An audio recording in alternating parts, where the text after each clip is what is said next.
Any truth to the rumor you're out there with a hard hat driving all the heavy machinery? You know, I do. I might not be doing that, but I am hiding in my vehicle, taking pictures a lot. So, Hi again, everyone, and welcome back to another episode of the Dr. Z and J-Dub podcast presented by Provenzano's Deli and the Charger Athletics Fund. I'm J.W. Stewart, along with our UNH Athletic Director, Dr. Z, Shayan Zenger, and Google Play. Our guest today, he'll be with us in about 5 minutes. He's joining us from his home in South Carolina, is Dr. Joe Machnik. Now, Dr. Joe, most people these days know him for his role as a broadcaster and rules expert on Fox Sports International Soccer, specifically is what we're talking about. But he has a very long and important history here at the University of New Haven, and we'll talk about that with Dr. Joe in about 5 minutes' time. So a lot going on here on campus. Dr. Z, what's the latest? you know, probably the thing that's at the forefront of my mind, we had an off weekend for football, which always is where everything kind of culminates in the pageantry of a university life and so on and so forth. Both soccer teams are off and running. I talked to Brian Quinn, our men's soccer coach, the other day, and congratulate him for being on a roll. And if you know Brian, he said, well, I've won 2 games. It was kind of deadpanned it and, kind of swatted me back. But more than anything is we continue to see progress on the Peterson Performance Center. And I'll probably talk about that ad nauseum every time we get together, but it's just every time there's more and more being done, including tomorrow, they're going to start blasting the foundation. Wow. So that, that you're building when they start blasting. Yeah, absolutely. Well, of course, to be able to build places like the Peterson Performance Center, right, requires a lot of money and donations. And we've been very fortunate here at the University of New Haven with all the people who've stepped up and donated to the Charger Athletics Fund.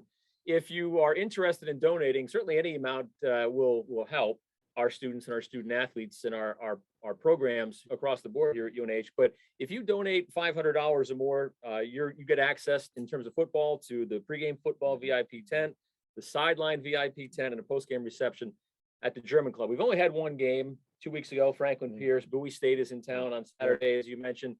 With all that being said, what type of a crowd do we expect, and what can people expect if they donate to $500, that $500 level, and get some of these VIP? I think I said this last week. It's a very festive environment, and I think that the blue has always been Deli Camera Stadium has always been that way, but even more so now with the pregame, the postgame, the in-game, all the things we have going on.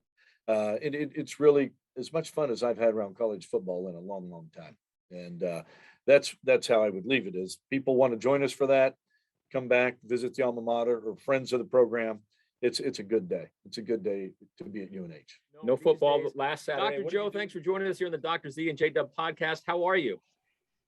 Very well, thank you. And thank you for inviting me. I think especially since the two soccer teams at the university are doing so well.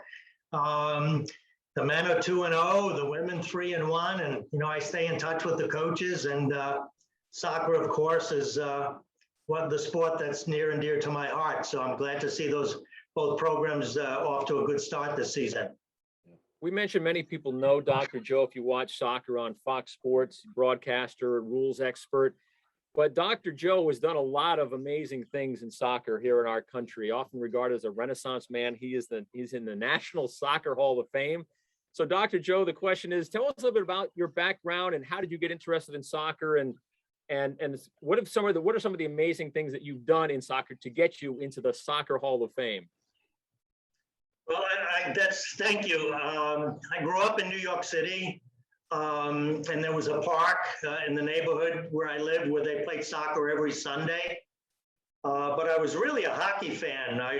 Back when you could get into the old Madison Square Garden for 40 cents and a high school ID card.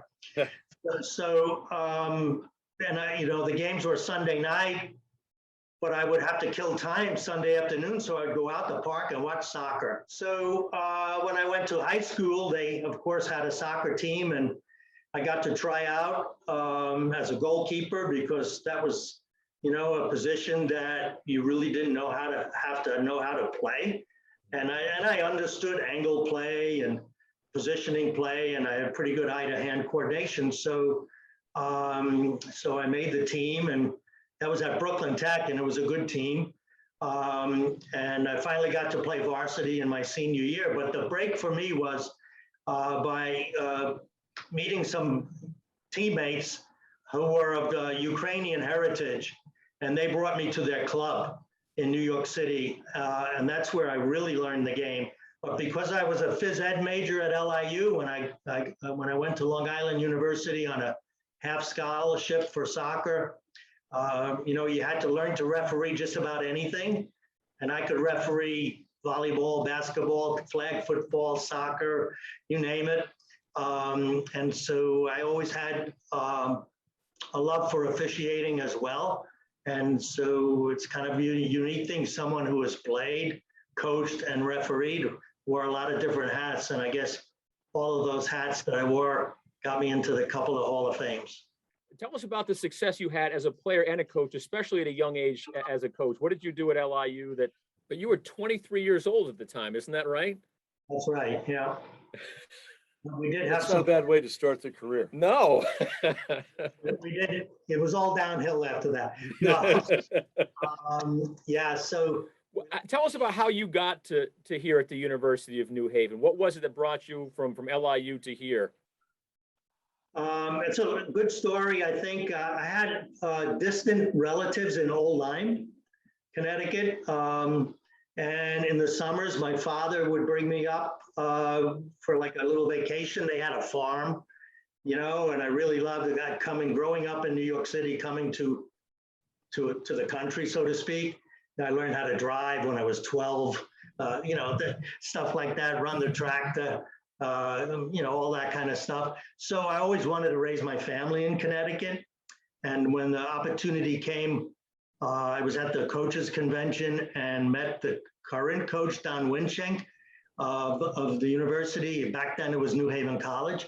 And the new gym was being built, and he was offered the job of running the phys ed department and the new gym. And so he recruited me to apply for that job as the soccer coach, but the job was not full-time. So we had to figure out something else I could do, because back then there were hardly any full-time soccer coaches in college. You had to either be the sports information director or coach another sport. So because I knew hockey a little bit, I actually coached hockey for 3 years, my first 3 years at New Haven. Wow. You were also the athletic director here at University of New Haven. What was that job like?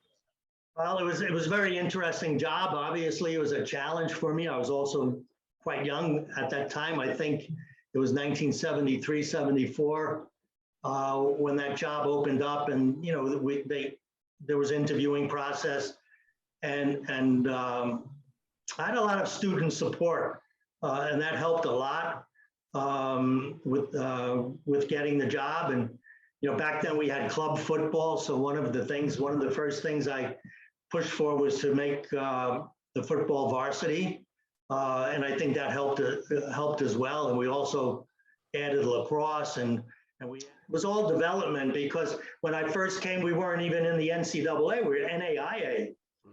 And so we had an application to NCAA, and then we had to add sports, just like what the university is doing now, looking to become Division I. So some of the same challenges that you have with facilities and numbers of teams, and we had back then, as we had to meet NCAA standards, and especially with Title IX, add women's sports.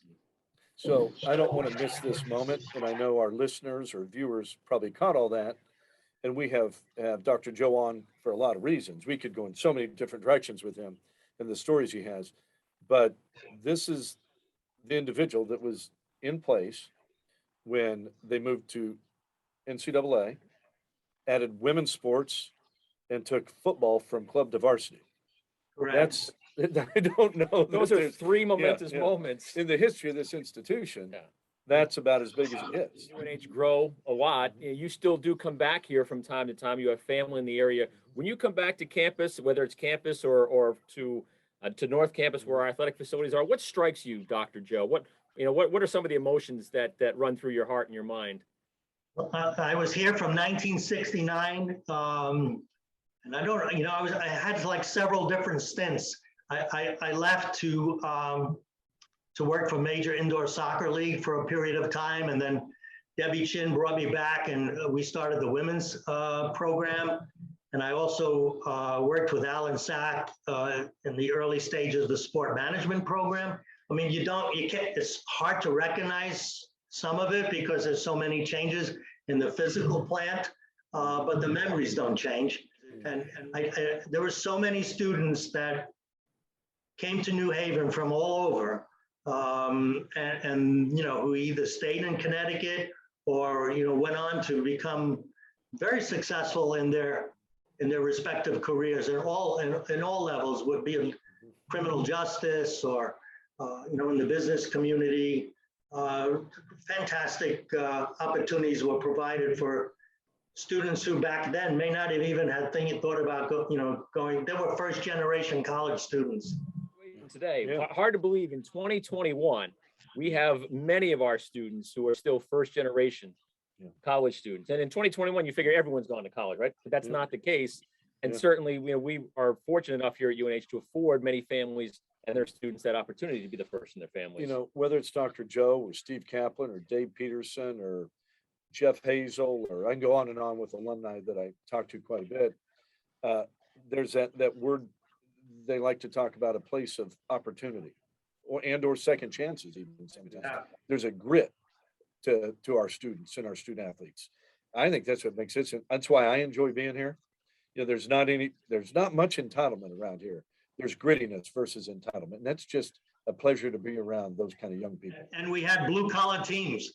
Yeah. So, the colors are blue, but we had blue. Yeah. Dr. Joe, after your time here at the University of New Haven, you went on to do some pretty amazing things in all levels of soccer. We mentioned the officiating, but you were an assistant coach on the World Cup team, the men's national team in 1990 that played in Italy. And that was a special team for a lot of reasons. Tell us why that team was so special in your memories of that World Cup run in 1990. Well, USA had not qualified for the World Cup for 40 years. We compete in what's called CONCACAF. It's the region that includes Canada, Mexico, all of the Central American countries, and all the Caribbean nations. And you would say, well, how come we can't beat Honduras? We're such a wealthy country, and we have all the resources, and you put money into the program. But at the end of the day, it's 11 players against 11 players on the field, and their culture, their desire to win, the fan support they get, especially at their home games, it's just so hard to play in CONCACAF, especially away. So we were not able to qualify until the 1988-89 qualification period. And we did so by actually winning our very last game when all Trinidad had to do was tie. It was an away game. Trinidad needed a tie to advance, and we would have been out. And we won on what's called a golden goal by Paul Caligiuri. We won 1-0. And I take personal pride in some of the accomplishments of that group, because at the end of the day, the goalkeeper, Tony Miola, the last 4 games were all shutouts. And had he given a goal, and any one of those 4 games, 2 of them were 0-0. And had he given up a goal, then we would have lost those points. We would not have qualified. This is the Dr. Z and J Dub podcast presented by Provenzano's Deli and the Charger Athletics Fund. Our guest today is Dr. Joe Machnik.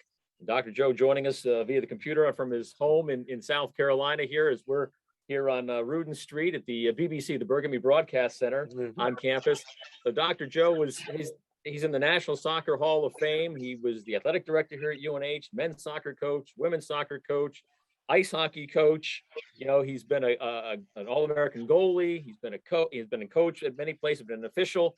We mentioned the assistant coach for the World Cup team in 1990, but Dr. Joe, you're responsible for a lot of famous soccer players through the soccer camp that you founded and still own. Tell us, for those who don't know, what is the #1 soccer camps? And tell us the story about how that began and what it's become today. Thank you for that opportunity. Back then in the late 70s, early 80s, soccer was still a developing sport. There was very little girls and women's soccer even back then. And so there were soccer camps everywhere. And I was working in other people's camps and specifically training goalkeepers. And I saw that, or I experienced that when I wasn't there, they weren't getting the training that they that they needed. They were being used for shooting practice and other kinds of things. So I said, I'm going to start a camp just for goalkeepers. And everybody said I'm crazy because there's not that much to know. And, what are you going to do for a whole week? So I took that challenge and started what was called the #1 goalkeepers camp. Our first camp was at the Taft School in Watertown, and we had 39 goalkeepers from 13 states. And the next year we were at Loomis Chaffee and up in Windsor, and we had 230 goalkeepers from 39 states. And it just grew like crazy into a national phenomenon. At its height, we were doing 3,200 kids in a summer. Dr. Joe, we mentioned you've had all these success at all these various levels, the youth level, the grassroots level with the #1 soccer camp, certainly in college, but also the pro level. You've been involved with 3 different pro leagues, the most famous one, the most successful one being MLS. What was your involvement with MLS? What did you do for them and how long did you work for them? I worked for MLS 15 years. Actually, I was coaching the women's soccer team here at New Haven. And I got a call from Sunil Gulati, who was the president of FIFA, of US Soccer, I'm sorry, at that time, and also deputy commissioner of MLS. And yeah, so I worked for MLS, coordinating the referee program, downsizing it, raising the money, training the referees to some extent. But the referee programs were really being run by US Soccer and the Canadian Soccer Association. MLS was the customer. So I was in charge of customer relations. And I also ran the disciplinary committee, which didn't win me any friends. Before we let you go, I got to ask you about this because you were telling us about this before we began the show. We mentioned all your success with soccer, but you actually were a race car driver for a while. Please tell us that story, how you got involved and how you did as a race car driver. So I got Sportsman of the Year, which was, it was, great. Sportsman of the Year. That award was for the driver who spent the most money but accomplished the least. Dr. Joe Machnik, National Soccer Hall of Fame member, race car driver, Fox Sports soccer analyst, and certainly a legend here at the University of New Haven on a lot of levels. Dr. Joe, thanks very much for joining us. We look forward to seeing you soon. Come up and visit us soon, okay? I will, and I just want to close by wishing you both the best of luck, especially in your Division I pursuits. I know it's going to be a real challenge on many levels, but it's going to be worthwhile for you at the end of the day. So lots of luck with it, and hope to see you guys soon. Thank you. Thanks a lot, Dr. Joe. We appreciate your time. This Welcome. is the Dr. Z and J-Dub podcast presented by Provenzano's Deli and the Charger Athletics Fund. Let's get to our student athletes of the week. Our female athlete of the week, Alexis Ryder for field hockey. Field hockey team beat St. Mike's 3-0. Alexis had 2 goals in that game. Our male athlete of the week, who else? A soccer player, right? Kind of fitting. We're talking to Dr. Joe. Tano DeSano, men's soccer player, had a goal and an assist in a 5-0 win against Bloomfield in the Chargers home opener. Dr. Joe is a Hall of Famer. He's in a lot of Hall of Fames, but he's a Hall of Famer in life and one of the most important people, not only in history of athletics here at the University of New Haven, but in the history of our school, Dr. Z. Absolutely. You always ask, what's your final thought? My final thought is we have to have him back. I think we just scratched the surface of these, John and I spent a little time with him this past spring, and there's so much more. But thank you. I think he did a great job of presenting pieces of everything so that people get a feel for who he is and what he did in his time here. He's on Twitter. You're not on Twitter, Dr. Z. He's on Twitter. I know. I bow to him on that. J-Dub, I'm on Twitter through you a little bit. That's about as far as I'll go. Well, that'll wrap up this episode of the Dr. Z and J Dub podcast. Again, we thank Dr. Joe Machnik. You can watch him on Fox Sports anytime with his soccer coverage. We look forward to seeing him here on campus again real soon. Again, he's got a lot of family up this way and certainly an important person in the history of our school. For producer Broccoli Rob Thompson, for our executive producer John Mays, Dr. Z, I'm J Dub. Thanks for joining us. See you next time on the Dr. Z and J Dub podcast.